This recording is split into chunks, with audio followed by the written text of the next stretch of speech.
Hello, One Great Earth. My name is Dan. We got a few stories for it's Saturday. Currently have pulled up the 14 article unmasking the Carbon Offset Mirage, junk credits, and corporate responsibility.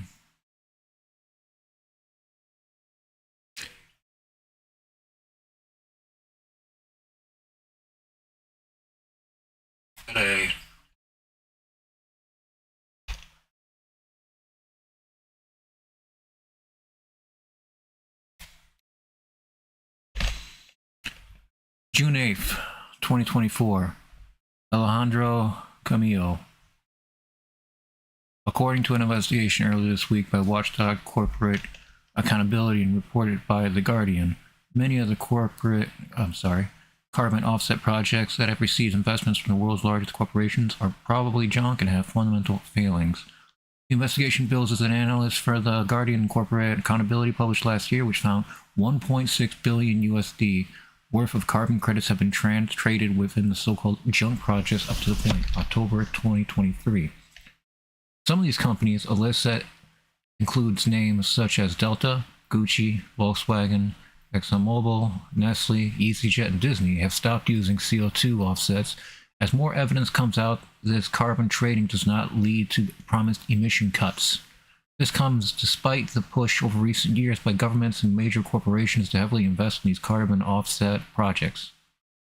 Carbon offsets are the practice of carbon emissions trading occur when greenhouse emitters pay for every ton of carbon dioxide produced by investing in separate environmental projects.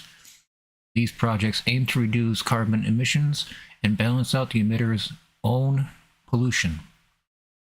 The problem, however, is that this practice allows companies to continue using fossil fuels and sustainable supply chains, as the only required action is to invest in carbon emission reducing projects through the voluntary carbon market, or VCM. Widespread investment in junk carbon offset projects. Corporate accountability found that of the top 50 corporate buyers, 33 have carbon offset portfolios, of which more than a third are described as likely junk. What underlies this description is whether the promised emissions cuts would actually happen or elsewhere. These are common issues in hydroelectric dams and forestry projects. One striking case concerned a huge forest conservation project in Zimbabwe, where emissions cut were overestimated between 5 and 30-fold, according to credit experts, as reported by Bloomberg. The project was found to not only have greatly exaggerated claims on carbon emissions, but also to have simply shifted its emissions elsewhere. Corporate Accountability's Director of Research, Rachel Rose Jackson, went as far as to say, "These findings add to the mounting evidence that peels back the greenwash facade of the voluntary carbon market and lays bare the ways it dangerously distracts from the real, lasting action that the world's largest corporations and polluters need to be taking." 32 of these top 50 trade projects were certified by US-based non-profit Verra, the company that runs the world's most prominent carbon registry. 28 of these 32 projects fell into the category of likely junk in corporate accountability assessment. Separately, 2 out of the 4 of the projects in the Swiss-based Gold Standard Registry, GCR, were also classified as worthless carbon credits. These 2 projects included a water filter program in Kenya and a kitchen stove project in Ghana, both of which promised to lead to fewer emissions and less deforestation in their respective countries. GSR strongly rejected the mythology of corporate accountability and the Guardian's investigation and disputed the findings. Moreover, Verra has since disputed these claims, citing the 2022 report and arguing that evidence suggests that these projects are indeed helping offshoot carbon emissions by effectively combating deforestation. The overall new findings align with the research on carbon credit equality, which finds widespread overcrediting across many registries and offset project types, including those with the most credits on the market. Avoided deforestation and renewable energy, said Barbara Hale, director of the Berkeley Carbon Trading Project, in response to last year's initial analysis. The usual suspects: fossil fuels and airlines. Fossil fuel companies and airlines have consistently been found to be among the worst emitters in the world. In what is likely a consequence of these emissions, they have also found to be some of the world's largest corporate buyers of these underperforming carbon credits. Of the 3.7 million carbon credits purchased by ExxonMobil, 49% were invested in 2 projects that had assessed as worthless by corporate accountability's findings. Exxon has long been one of the largest emitting corporations in the world, despite internal company documents illustrating how company scientists accurately predicted the consequences of climate change almost 50 years ago. ExxonMobil has affirmed its belief that carbon offsets are a viable way to reduce emissions and that it will continue to evaluate them. Outside of the fossil fuel industry, the company that has purchased the most carbon credits is U.S. airliner Delta. More than a third of Delta's 41 million carbon credit investments were in 11 projects similar to Exxon were deemed to have little merit. This comes as Delta faces an ongoing lawsuit in the state of California, in which it is alleged that it misrepresented itself as a carbon-neutral company.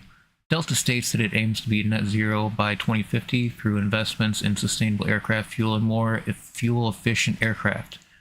A spokesperson for the company also stated that it has shifted away from carbon neutrality and offsets, claiming that instead it is focused on more sustainable solutions internally. Elsewhere in the aviation industry, 72% of EasyJet's 11 million carbon credits were found to have been invested in projects that misrepresented their claims regarding carbon offsets. In 2022, the company announced a move away from carbon credit investments in a favor of roadmap to net zero, which closely resembles that of Delta. The Guardian revealed in a joint investigation in 2021 that large airlines, including Delta and EasyJet, claimed that flights were carbon neutral by using phantom credits. Despite less total investment, similar percentages of junk carbon offsets were found in the portfolios of companies in the automotive, fashion, entertainment, and food and drink industries. The ramifications of this analysis are huge, states, as it points to the systemic failings of the voluntary market, providing additional evidence that junk carbon credits pervade the market. The VCM is actively exacerbating the climate emergency, said Anun Randha Mittal, director of the think tank of the Oakland Institute. Despite the noble ambitions of many of these carbon offset initiatives and the large investments from corporations and governments the world over, the carbon credit market continues to face a reckoning. As the climate crisis continues to worsen, this new evidence suggests that a fundamental and systemic overhaul of how organizations aim to meet their net zero promises is urgently required. So, why the fuck is this important? Why the fuck am I reading this article, you think? Is it something happening that might be related to this article? Unfucking believably related to this article?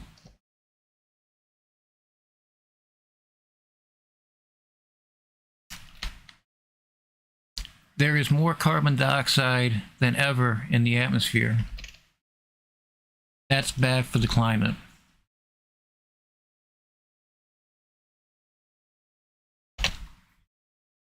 This is from NPR. The amount of planet-warming carbon dioxide in the Earth's atmosphere has hit a new fucking record as humanity struggles to rein in emissions of greenhouse gases from burning fossil fuels. The new record comes as tens of millions of people are grappling with extreme weather in the United States. Much of the western United States is experiencing the first major heat wave of the year, which is driving temperatures 20 to 30 degrees Fahrenheit hotter than what is normal for June. In the Southwest, temperatures are lingering well above 100 degrees. Such extreme prolonged heat is directly related to human-caused climate change, scientists say. All the extra carbon dioxide, CO2, in the atmosphere traps heat and leads to more intense, frequent, and persistent heat waves and other extreme weathers such as powerful hurricanes and heavy rainstorms. Over the past year, we've experienced the hottest year on record, the hottest ocean temperatures on record, and a seemingly endless string of heat waves, droughts, floods, wildfires, and storms, said Rick Spinrad, administrator of NOAA, in a statement. We must recognize that these are clear signals of the damage carbon dioxide pollution is doing to the climate system and take rapid action to reduce fossil fuel use as quickly as we can. The concentration of carbon dioxide in the atmosphere is measured in parts per million, and measurements are taken at an observatory in Hawaii. In May, the atmospheric CO2 concentration peaks because the gas accumulates more in the winter months where there are fewer leaves worldwide to soak it up. This May, the concentration of CO2 is wild. And this May, the concentration of CO2 in the atmosphere has hit nearly 427 parts per million, which is an increase of about 3 parts per million compared to last year's peak. That's one of the largest annual jumps on record, scientists say. The vast majority of the planet-warming pollution in the atmosphere comes from humans burning fossil fuels such as oil, gas, and coal. The amount of carbon dioxide in the atmosphere has been steadily increasing since scientists began routine measurements in 1958. At that time, the CO2 concentration in the atmosphere was 313 parts per million, slightly higher than in the 19th century, when the Industrial Revolution sparked the widespread consumption of fossil fuels. But in recent years, growth of CO2 in the atmosphere has accelerated. In the first 4 months of this year, the CO2 concentration increased more quickly than it has during the first 4 months of any previous year on record, according to scientists at NOAA and the Scripps Institute of Oceanography at the University of San Diego. Although routine direct measurements of CO2 in the atmosphere began in the 1950s, scientists are able to use other methods to estimate how much carbon dioxide was in the atmosphere going back millions of years. And there's more carbon dioxide now than there has been in millions of years. Rising CO2 levels underscore the degree to which humanity's collective efforts to reduce greenhouse gas emissions and switch to renewable sources of energy are falling short of what would be needed to rein in global temperatures. In the U.S., greenhouse gas emissions fell slightly last year, but those declines do not put the country on track to meet climate targets set by the Biden administration. We're in some really deep shit. This is affecting us now, affecting us greatly, and it will continue to affect us. Climate change is not some mystical factoid or some spooky word that leftists use. No, this shit is fucking real. Have you not been paying attention? Southwest is getting cooked by an early heat wave, and they've already jumped to planning level 3. Don't fuck with this. This is not good. Seeing fire season start 2 months early and Phoenix get hit with temperatures over 100 degrees already, this is not good. We already had a pretty mild winter, so I can't imagine what an extreme summer might feel like. Temperatures over 110 degrees, or like in Egypt's case, 125.9, I think it was. It set a fucking record. You can't function like that, and water just wants to get away from the heat. Heat just makes water dissipate, smacks it around, it just drives it away. So as heat focuses on areas of great pollution, the lensing effect exacerbates the drought levels. It exacerbates the water table levels. This shit affects everything. It's not just, well, this island's gonna be fine or this continent's gonna be fine. No, everyone's fucked everywhere. There is no place safe on the planet to go to get away from this. You cannot go deep enough, you cannot go high enough, and you cannot be on enough land. We don't know what the fuck is coming. I'm worried of the United States summer because it is going to be a scorcher. But it's more than just being a scorcher. You have in a lot of states like Florida where right-wing agendas are completely stripping workers of their rights to even have water breaks. During the hottest year on record, you're going to strip workers of their fucking water breaks. Their earned break. It's a fucking joke. Just know that if you vote for these people, they want you dead. Period. They want your children dead. They don't fucking care about school shootings, your health, your children. Nothing. Throw away their propaganda, their commercials, how they're family-friendly politicians. This shit doesn't matter to them. They don't care. They're okay with selling out their fucking signature for a few millions of dollars when their state is suffering record heat. And it's just June. It's just beginning. We're going to see a lot of fat, ugly, white Republicans sweating their nasty asses off this summer and wondering why this summer is so much worse than any other summer. But that's not exactly how it works. It's not just going to be the hottest summer. We might be looking at high humidity as well as high heat, causing a wet bulb temperature, so you just stop sweating. You fucking die. And it's going to affect these gross-ass white people in the South probably far more, because it's going to be far hotter in the South than it is probably anywhere else for a good couple of weeks, maybe. Like, they're just getting dominated by over 100-degree temperatures. And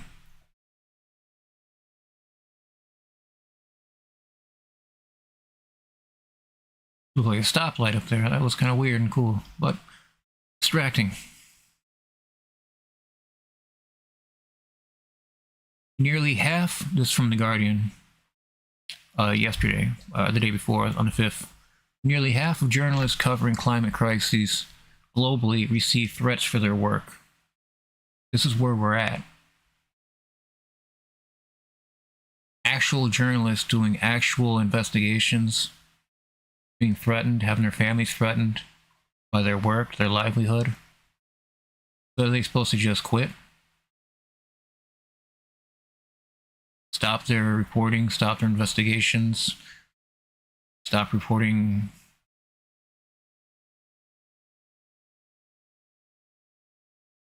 logging and mining. Some 30% were threatened with legal action. Yeah, legal action's different.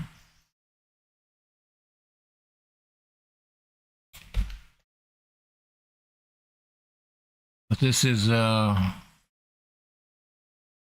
terrifying news. People, actual journalists that do this for a living, are being targeted. It's such a global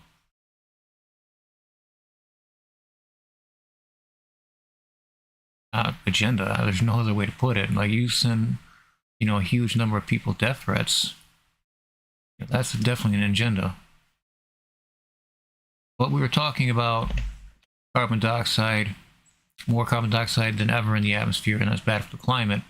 Let's take a look at an example as to what happens when fish are cooked and the lagoon dries up. Mass fish death in Mexico's Chihuahua state blamed in severe drought. Thousands of fish have blanketed the surface of the lagoon in Mexico's northern state of Chihuahua, and local officials are blaming an intense drought. The fish deaths at Bastillo's Lagoon by the town of Anuak in Chihuahua came during long dry spells as temperatures have climbed above 40 degrees Celsius or 104 degrees Fahrenheit. That's the other thing too. Mexico's been getting cooked a lot longer this year than Arizona, California, and Florida combined right now. It is unrelenting heat. The lagoon's water levels are dangerously low, officials said. Some form of drought is afflicting nearly 90% of Mexico, the highest rate since 2011, according to government data. Chihuahua State has been hit particularly hard, with most of its territory engulfed by most extreme levels of dryness. You see these pictures here, they're spreading lye all over the quicklime, all over the fish.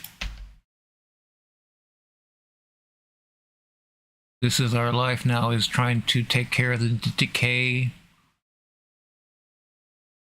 of progress and societal norms. Like, yeah, that used to be a dam there, they used to have water in it. What happened? We don't know. We've lived here for decades and we've never seen anything like that before.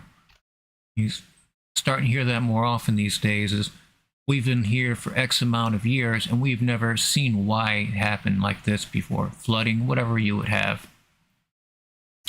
But mass fish death, mass death of animals is also a terrible reoccurring theme that you have with the Alaskan snow crabs. You have hundreds of lagoons drying up and just vaporizing these fish. And the fish suffocate and bake in the sun. Thousands of dead fish. These are grown fish too.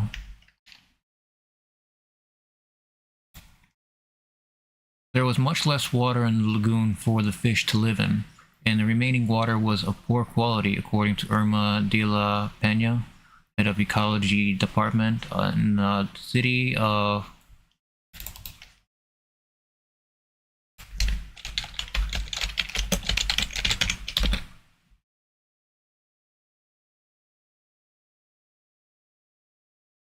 Cuauhtémoc.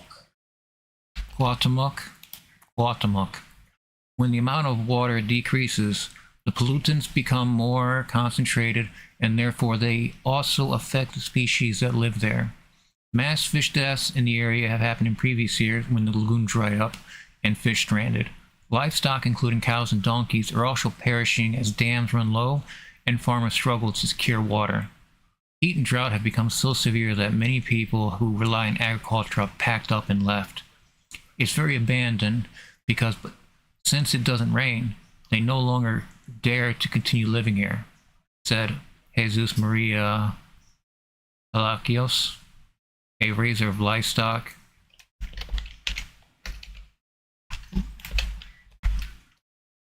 A raiser of livestock in Cuauhtémoc. At the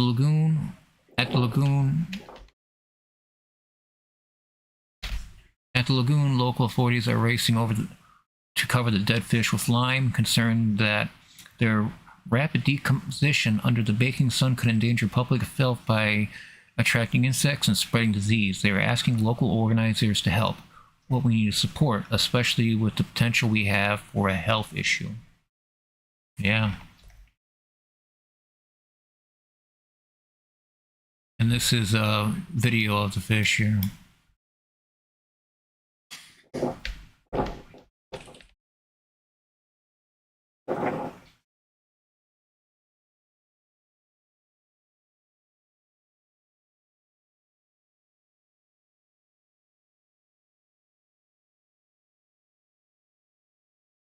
Pushed up to a line. Image of the Bastillo's Lagoon were taken on Wednesday morning, showing thousands of dead fish to the historic drought in the region. Employees worked to bury the fish and avoid health problems due to rapid decomposition due to the extreme heat. And this leads us to our last story for the upstream. from The Guardian. Economic damage from climate change 6 times worse than thought. Report. A 1 degree Celsius increase in global temperature leads to a 12% decline in world GDP, researchers have found. The economic damage wrought by climate change is 6 times worse than previously thought, with global heating set to shrink wealth at a rate consistent with the level of financial losses of continuing permanent war, research has found. A 1 degree Celsius increase in global temperature leads to a 12% decline in world gross domestic product, or GDP, the researchers found, a far higher estimate than that of previous analyses. The world has already warmed by more than 1 degree Celsius since pre-industrial times, and many climate scientists predict a 3 degrees Celsius rise will occur by the end of this century due to the ongoing burning of fossil fuels. A scenario that the new working paper, yet to be peer-reviewed, states will come with an enormous economic cost. A 3 degrees Celsius temperature will increase will cause precipitous declines in output, capital, and consumption that exceed 50% by 2100, the paper states.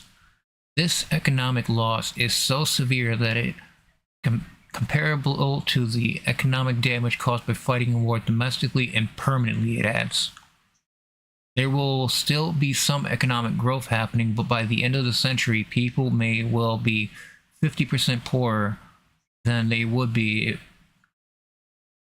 have been if it wasn't for the climate change, said Adrian Bilal, an economist at Harvard who wrote the paper with Diego Kanzig, an economic at Northwestern University. I think everyone could imagine what they would do with an income that is twice as large as it is now. It would change people's lives. Bilal said that purchasing power, which is how much people are able to buy with their money, would already be 30% higher than it is now without global heating seen over the past 50 years. This lost wealth will spiral if the climate crisis deepens, comparable to the sort of economic drain often seen during wartime. Let's be clear that the comparison to war is only in terms of consumption and GDP. All the suffering and death of war is the important thing and isn't included in the analysis. The comparison may seem shocking, but in terms of pure GDP, there is an analogy there. It's a worrying thought. The paper places a much higher estimate on economic losses than previous research, calculating a social cost of carbon, which is the cost in dollars of damage done per each additional ton of carbon emissions, to be $1,056 per ton. This compares at a range set out by the US EPA that estimates the cost to be around $190 per ton. Bilal said the new research takes a more holistic look at the economic cost of climate change by analyzing it on a global scale rather than on an individual country basis, because there are no closed systems. Our models are bullshit because only in the United States, only in North America, only over in Europe. No, you have to go further, much further than that. Climate change is real, it's happening all over the place, and there is no refuting it. It's getting harder to say you're not believing in climate change. You might as well be a flat earther at this point. And that is sad. Incredibly sad. I continue the article here. Where is it? They have taken a step back in linking local impacts with global temperatures, said Gernot Wagner, a climate economist at Columbia University who wasn't involved in the work and said it was significant. If the results hold up, and I have no reason to believe they wouldn't, they will make a massive difference in the overall climate damage estimates. The paper found that the economic impact of the climate crisis will be surprisingly uniform around the world, albeit with lower income countries starting at a lower point in wealth. This should spur wealthy countries such as the US, the paper points out, to take action on reducing planet heating emissions in its own economic interest.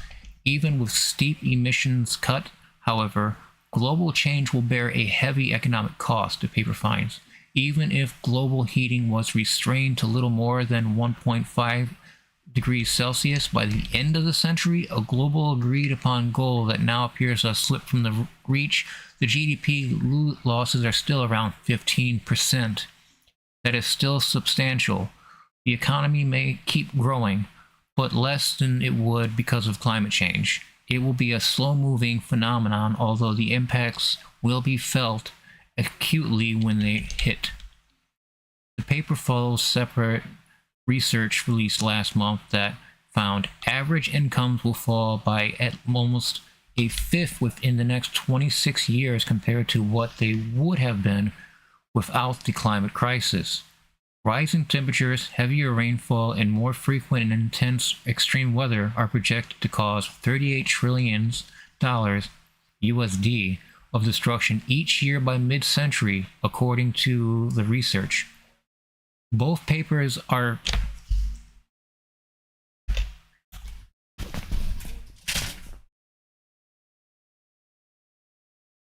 sorry, my phone bugged out there, or my camera bugged out there for a moment. Both papers make clear that the cost of transitioning away from fossil fuels and curbing the impacts of climate change, while not trivial, pale in comparison to the cost of climate change itself. Unmitigated climate change is a lot more costly than doing something about it that is unclear. Unmitigated climate change is a lot more costly than doing something about it that is clear, said Wagner.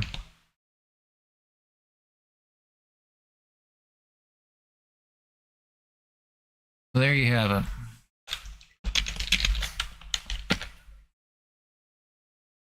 It's both frustrating because the young people that are not making equivalent $25, $30 an hour, they're working these hard-ass jobs for $10, $11 an hour.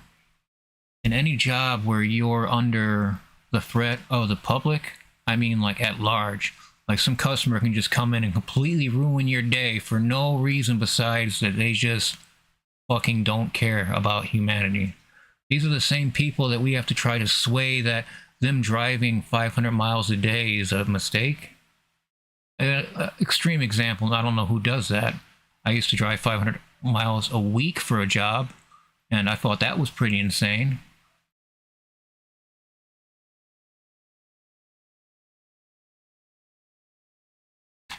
I thank you for joining me, and if you haven't already, please like the stream, subscribe to the channel. If you are as frustrated as me about, especially, we're not even talking about global scale here.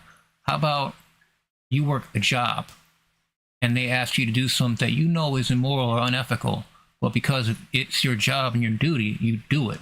You throw away, you dispose of improperly.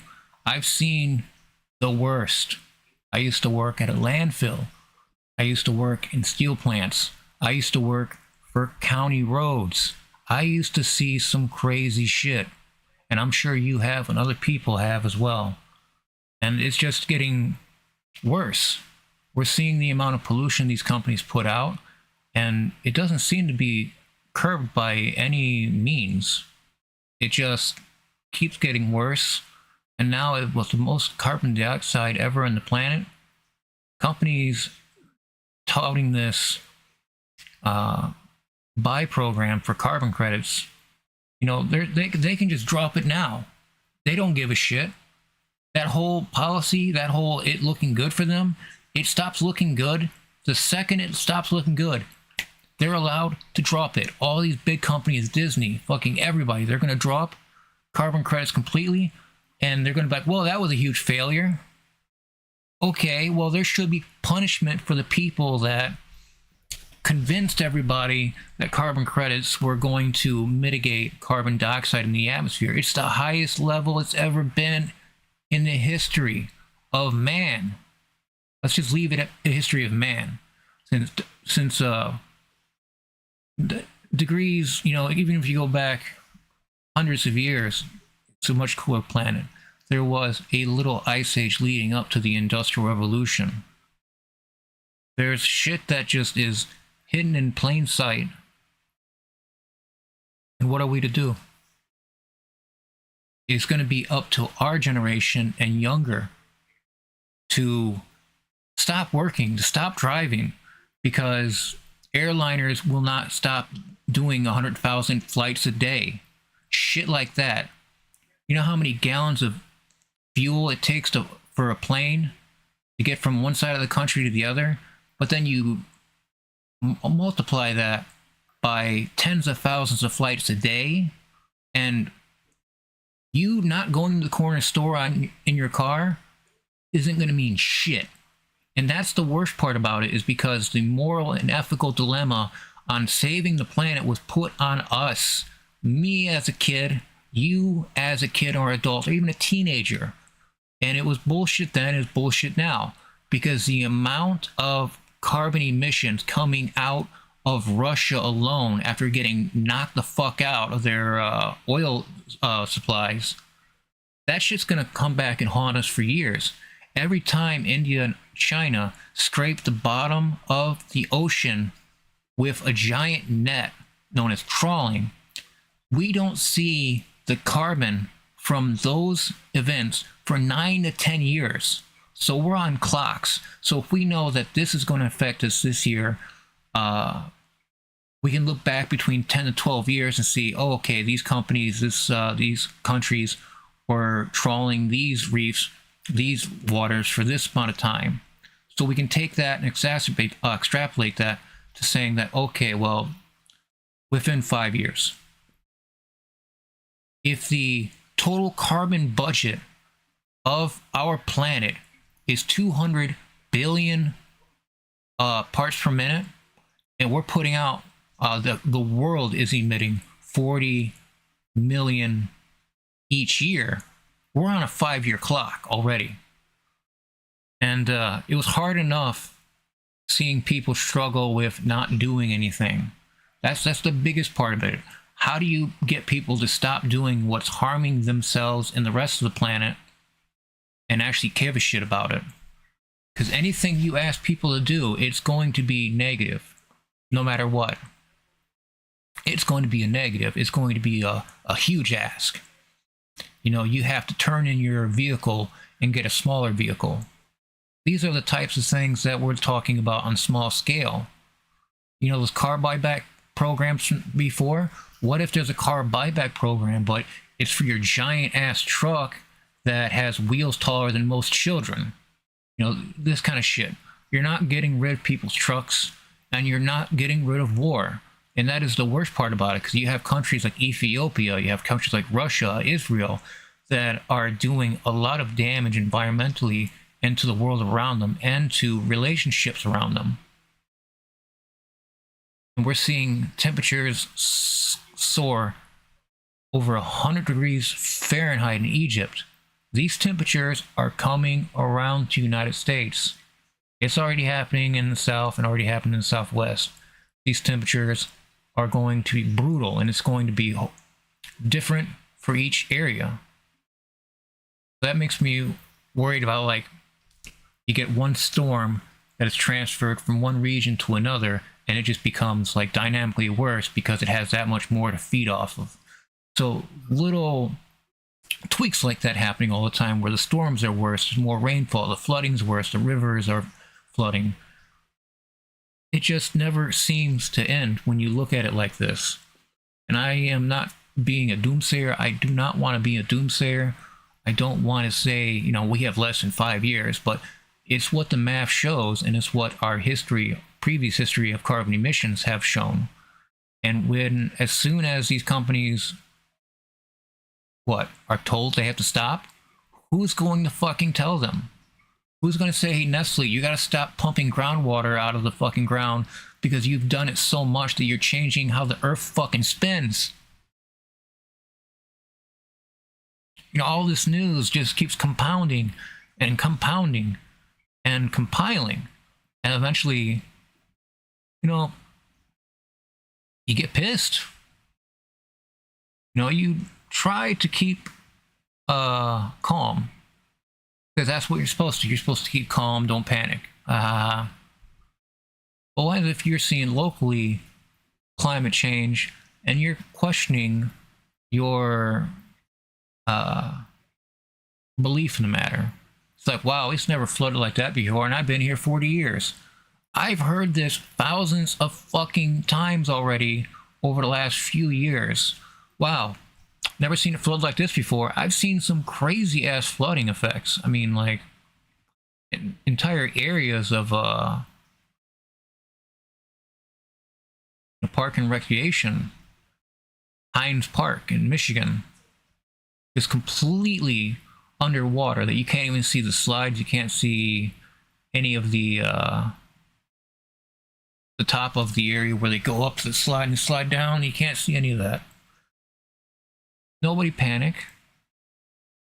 We have a machine that comes out and sucks up a bunch of water and places the water someplace else. Don't worry. I've seen some wild. I've seen floods that get up to this, the height of a bridge, and when it goes back down, it takes some of the bridge along with it. Some really scary shit. Makes me really afraid to drive around a lot of rickety ass bridges, I tell you that. Well, I used to think like rickety bridge, you know, a swing bridge I would never be on. But then I drive on all these unsafe little tiny bridges around the cities, and those are probably more dangerous than most. Although you'd imagine they'd be the easiest to repair. I've been part of bridge repairs as well, and the shit that you see happen that it takes for people to do their fucking job, I mean, it took us calling 911 reporting that the bridge was like had a hole in it. It was in Dearborn at the time, and I can't find the pictures right now, but I have pictures of my foot next to the hole, and you can see there's like a 40-foot drop from my foot to the river, where the river had to have come up to the flood. Now these rivers, they get gnarly as hell, and these bridges over them just get ripped apart from the underneath. Plenty of bridges and roads I saw like completely just in disrepair, destroyed, and we're supposed to come out and just put a bunch of hot mess all over it and stamp it down the next season.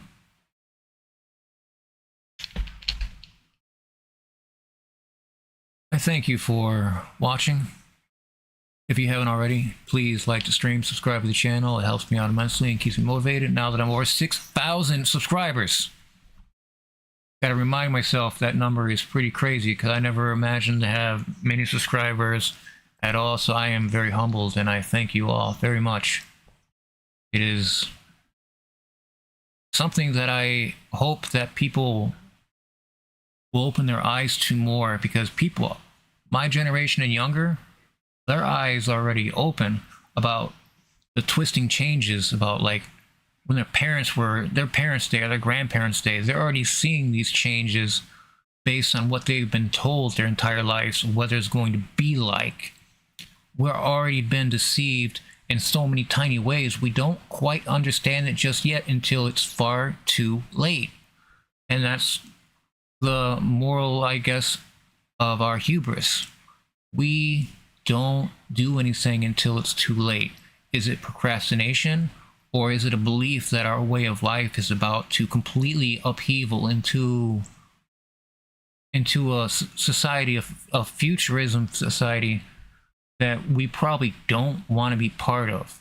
So we completely reject that reality and reject that path of heading towards that reality. It's coming. Like, we're going to see a lot of insane, crazy laws, like, okay, people in this area, you can't drive cars anymore because the greenhouse gases over this area are so far out of, you know, just trapped, that you people driving around here will negatively affect the climate globally.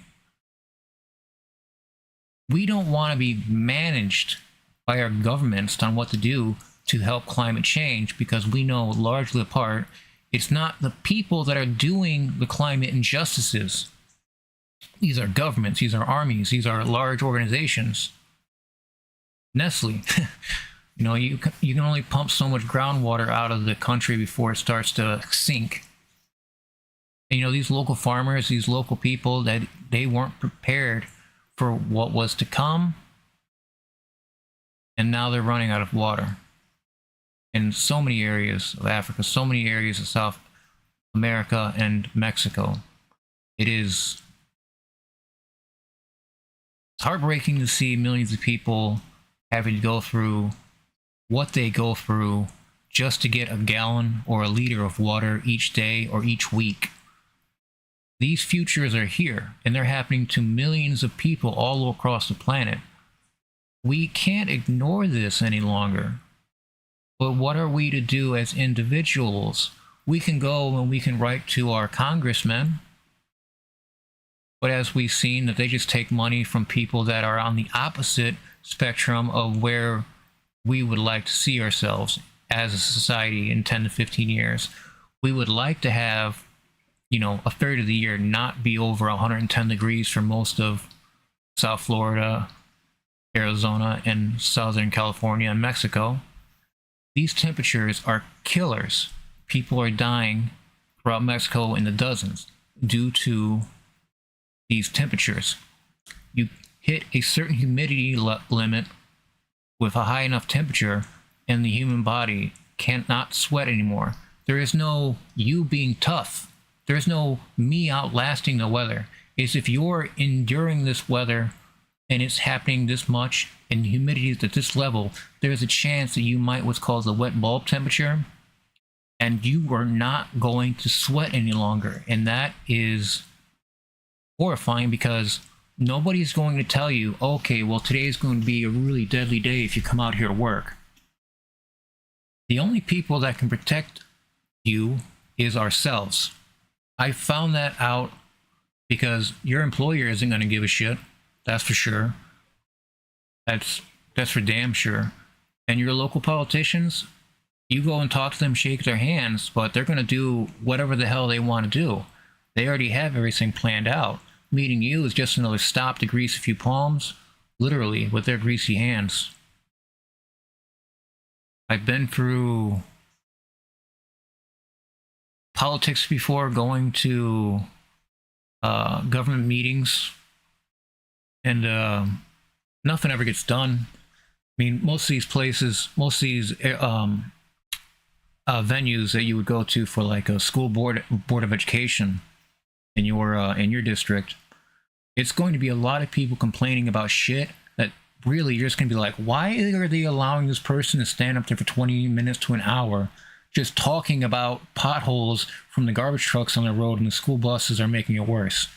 It seems a lot of weird shit, but whenever I was asking my friend there, like at the time, like, why is this lady talking about this? She does it every week for as long as he's been on that beat, and it was for like 7 months he's been there. Like, these people can just walk all over the government officials, so whenever, as soon as they can feel like they get a little bit of freedom and room to breathe, it might be for something unethical or immoral. And that is also sad. You see people trying to keep their head above water. They think a mayor makes a lot of money. Sad. But the price to ignore what we're seeing happen on the other side of the world, it's like with temperatures over 120 degrees in parts of India, northern India, northern Africa, and Mexico especially, that's coming here, that heat. And it's going to be alarming, because it's going to be heat that we're not used to. Even in the hotter states, it's not heat they're used to. I've lived here for years, and I've never experienced the heat that I felt. You know, you're going to hear a lot of that bullshit, but you're going to see the same people say that, and you're going to see the same people that are part of the group that's saying these things couldn't happen because global warming is a myth, because climate changing is a scam. However they want to deflect, because they are deflecting. Climate change is real, and this shit is happening regardless of who says it's real or not. It's just like gravity. You drop something from your hand and it falls to the ground. Okay. No matter how much you believe gravity is fucking useless or a waste of thought or ideas, or, you know, that ball, that metal ball, is still going to fall out of your hand and hit that ground. It's not going to float around, and you're not going to break any kind of... I'm digressing, but you can see just how muddy it starts to get when these people are called on their bullshit. So the strongest thing they can do is surround themselves with people that have the same ideology or worse off bullshit. Because you can't be okay with somebody that literally is pumping money into draining the world of their local aquifers for soda water. You know, this shit just keeps getting worse because the scale of it, the money they have access to be able to scale up even further, just keeps getting bigger, to the point that these countries that didn't realize that, like, Coca-Cola was sucking them dry. And it's too late. It's too fucking late. You can try suing and get some thousands of dollars, you know, but, you know, it changes the ground. It changes the way the ground feels, it steps on. It's a lot of long-term, terrible side effects from over-pumping the ground.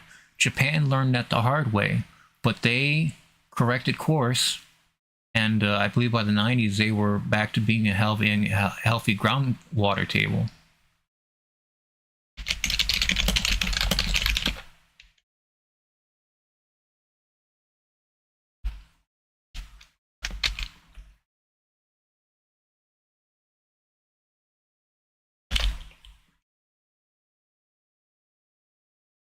Unnatural.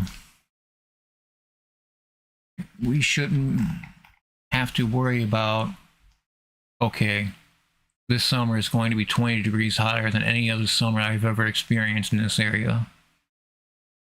But that's what the reality is coming. And people our age, are younger, are just pissed off. Because it's not just that the lies we were told by our teachers or our doctors, or, you know, whoever wants to say, like, oh, this would be cute to say to a child, or something stupid to say to a child. But it's shit that we would hear about ad nauseum from people for years and years and years. Like, I remember me growing up, there's like tornadoes in Michigan.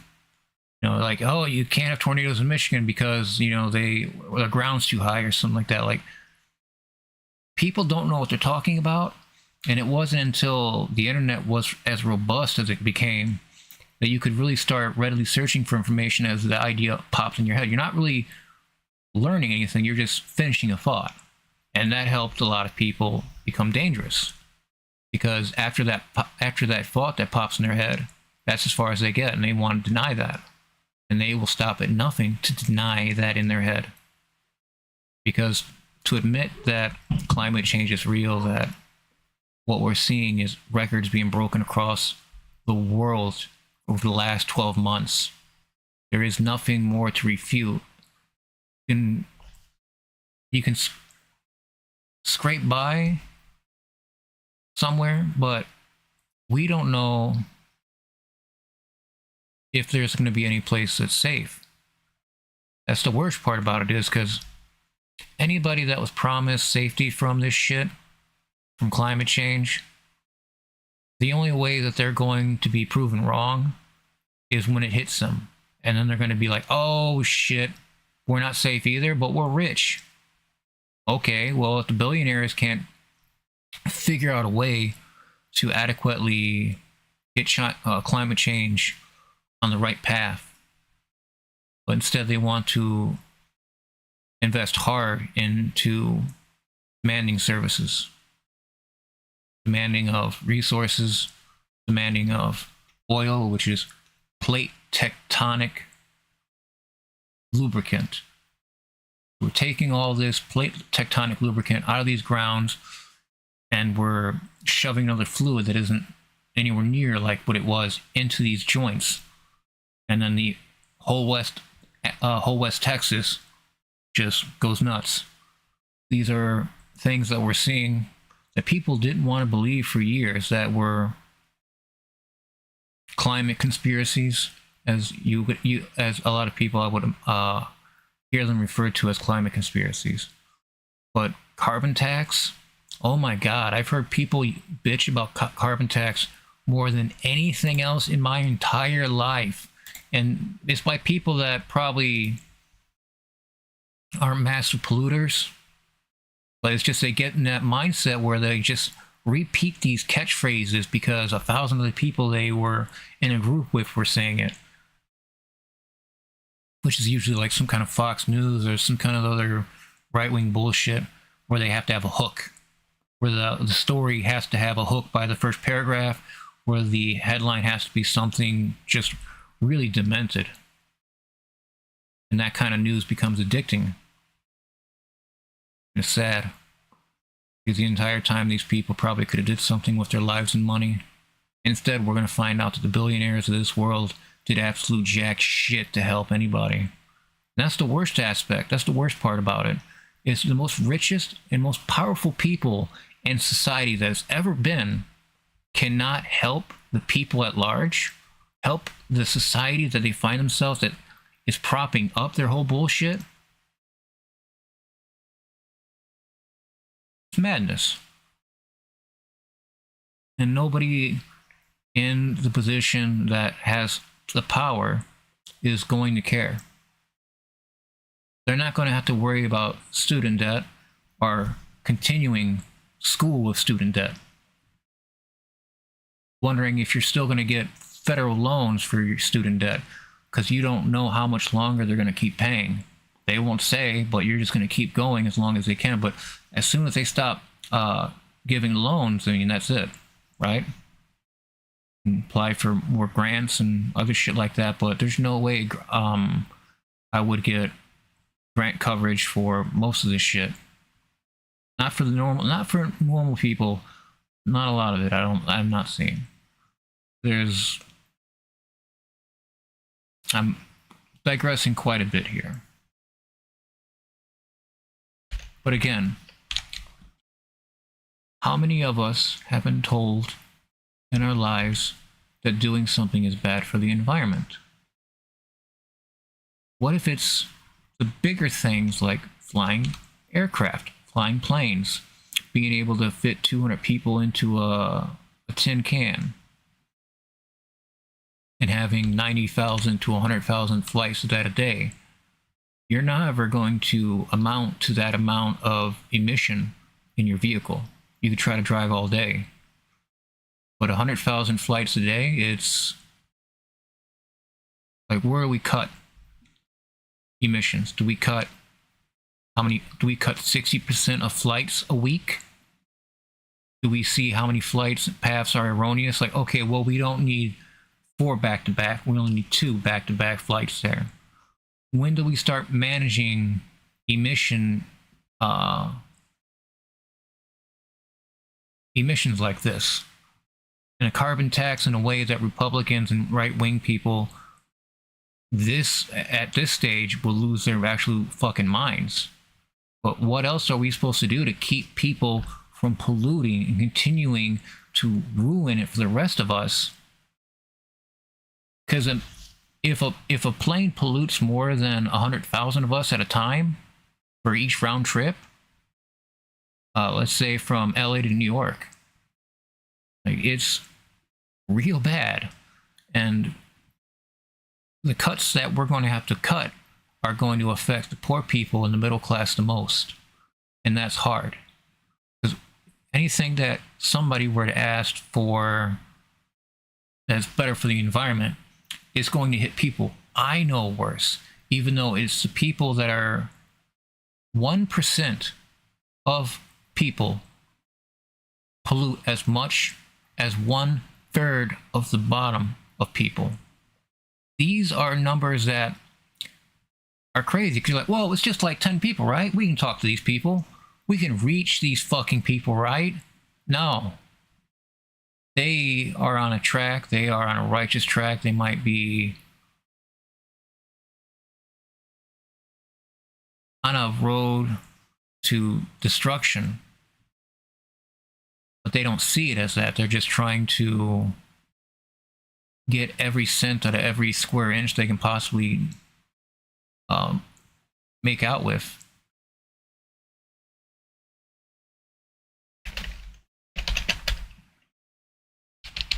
It would be the people that we know the closest that will be hurting the most. And that is a terrible thing. There's going to be people that work, that do jobs, that are suddenly going to have, okay, well, your vehicle, your truck, your county truck, we can't use these county trucks anymore because even though they're big and they carry a whole lot of shit, they are huge polluters, and most of the time they're not even shut off. They're just on, they're on all day. You know, we don't want to see that kind of world. But what else could produce that amount of power for that amount of time without it having to be a worry that, oh, this truck's going to be dead for the next 2 days if we don't charge it right now? You know, that doesn't exist right now. It's just combustion engine and a battery. That's it. We're not seeing anything carbon independent on a larger scale. Because you might only drive to work and back in a few places and you feel good about it, but what about those county trucks that are operating for 16 hours a day without a single break? You know how much carbon emissions they put out? It is absolutely monstrous. They have a 100-gallon diesel tank. How do we even begin to say, okay, well, we feel uncomfortable with our county doing this job here because it's going to put out this amount of carbon dioxide? We're going to have to start budgeting carbon dioxide as a species, and we're going to have to do that globally with each other. And the worst part about it would be people still refusing and walking away from the table. Because this is only getting worse. We have giant clams that are missing, Alaskan snow crabs that are missing, and it's only going to get worse because the temperatures of the global oceans are fluctuating at different temperatures. So it's not like an animal knows that it can go 100 miles east and it's going to be 5 degrees cooler for it to be able to thrive. That doesn't exist. That doesn't happen. These waves of heat hit these creatures and like cook them in them shells. Awful.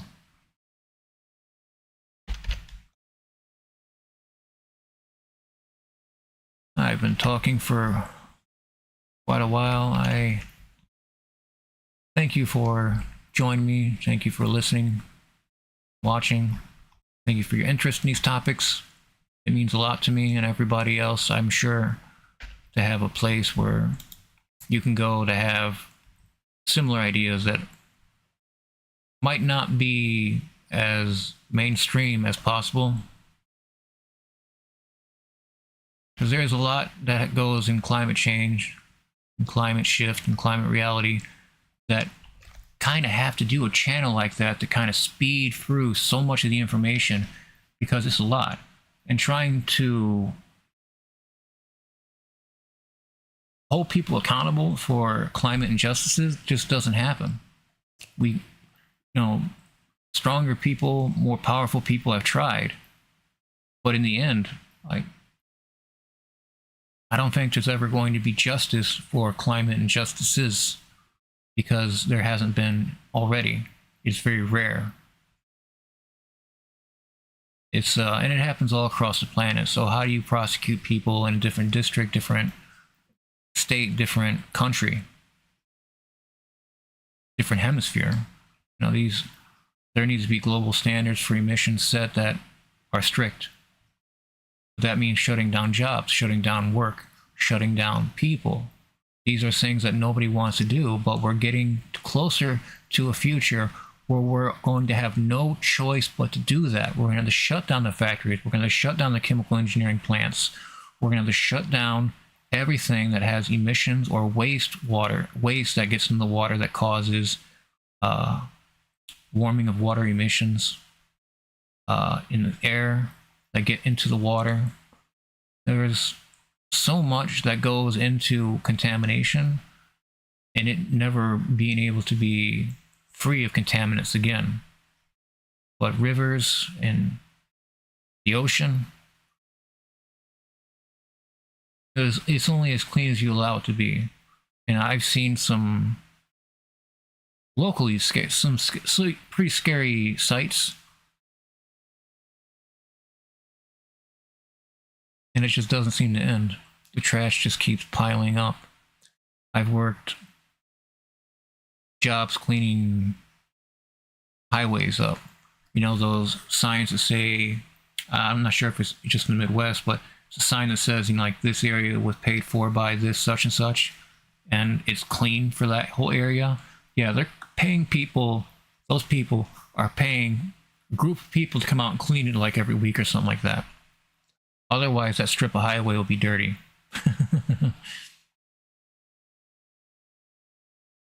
All right. Well, I thank you for joining me today. I do appreciate it greatly. If you haven't already, please like the stream, subscribe to the channel. It helps me out immensely. And I will see you again. Please take care.